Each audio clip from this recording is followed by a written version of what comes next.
We move from the old building to the new building. The Prime Minister, in a very dramatic gesture, carried the Constitution of India from the old building to the new building. Women's reservation, we are in full support of the bill. We don't agree with the two little footnotes that have been put in the bill. It is not going to be implemented today, and every woman in India should understand this. It is not going to be implemented today, it's going to be implemented if it is implemented 10 years from now. So this is a diversionary tactic. Please tell us how many OBCs. We have the data, I know, because the government of India has already done the census and all this data is available. Why is the Prime Minister not releasing this data? The OBC community, which is the backbone of this country, is responsible for only 5% of the budget. They have not been able to answer this question. In fact, when I said it, I saw in their face the panic.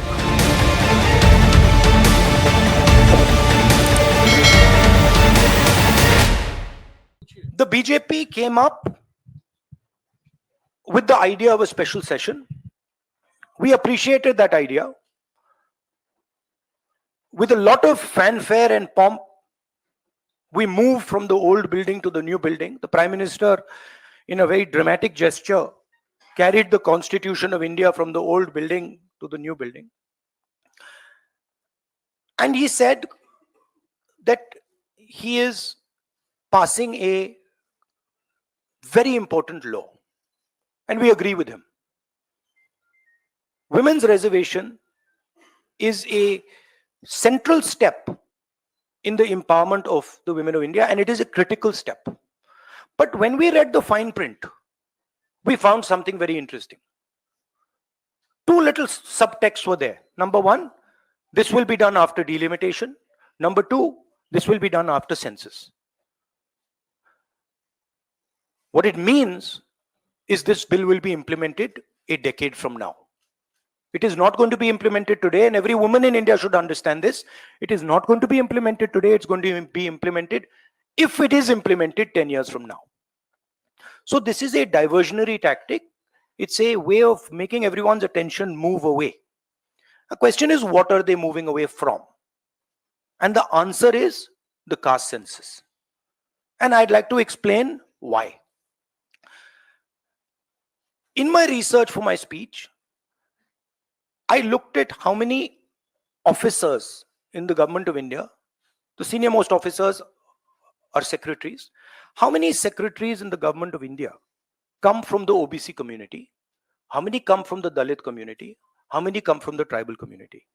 And I was shocked to find that 3 officers in the government of India secretary level are OBC first. And then I asked another question, what budget do they control? And they control 5% of the budget. OBCs, Dalits, tribals, all put together control 6% of the budget. Tribals control 0.1 something of the budget. So this is a shocking finding. And I said this in Parliament. My point being that are the OBCs 5% of India? Is that the amount of participation we want of the OBC community? So the central question is, how many OBCs are there in India?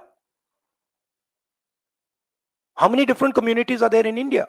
If we want to distribute power to the people of India, we have to know this number. Otherwise, we are working without data.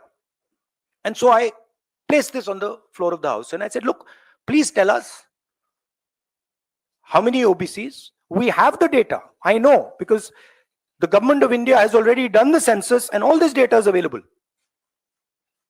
Why is the Prime Minister not releasing this data? And second, what is this delay in this census? The caste census should be done now, and the last caste census data should be released at once. Now, what was the BJP's answer? Very interesting answer. That it doesn't matter how many OBCs are in the government of India. What matters is that we have MPs and MLAs who are OBC. No, that's not the point. Because you can ask any MP or any MLA how much they participate in lawmaking. how much they participate in how the money in India is spent, they will tell you there's no participation. So it is almost as if they keep placing these OBC MPs into the Vidhan Sabha from one side and taking away the real power of the OBCs from the other side. And as the Prime Minister keeps saying, he's an OBC leader, I want him to explain why only 3 OBCs are there in the government of India, and why the OBC community, which is the backbone of this country, is responsible for only 5% of the budget. They've not been able to answer this question. In fact, when I said it, I saw in their face the panic.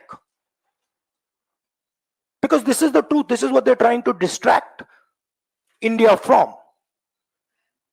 The fact that the large mass of Indian people do not have any power. Rahulji, you just said that you want that the power should be transferred to women and OBCs and other backwards. You know, this is a form of transferring power. The Prime Minister has said that this bill will lead to an era of women-led development. Do you feel that in the present form, this bill will be able to achieve this goal? Considering that it is not being implemented now. The problem is the implementation.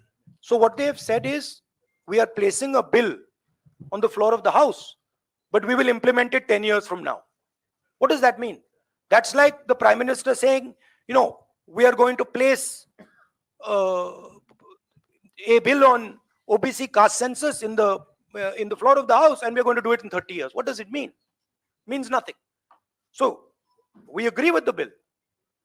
Remove these 2 clauses and make it happen today. And don't insult the intelligence of India's women. Because India's women understand what you're doing. Mr. Gandhi, what has changed since 2010 to now that you have shifted your stance on OBC support? We have not shifted our stance. You're maybe not well informed.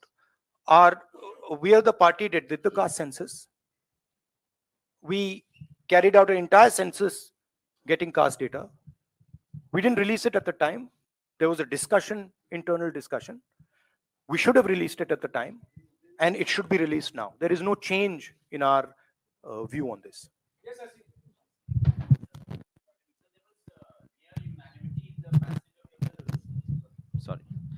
So there was near unanimity in the passage of the bills. Do you think that a wider consultation process should have been followed before bringing the bill in the special session? We are okay with the bill. We have supported the bill. Right? Please understand the technicality. We are in full support of the bill. We don't agree with the 2 little footnotes that have been put in the bill that basically mean that the bill is going to be implemented 10 years from today. We support the bill. Everybody, there's nobody in the house who didn't support the bill. Minnambalam.com, தமிழின் முதல் mobile பத்திரிகை.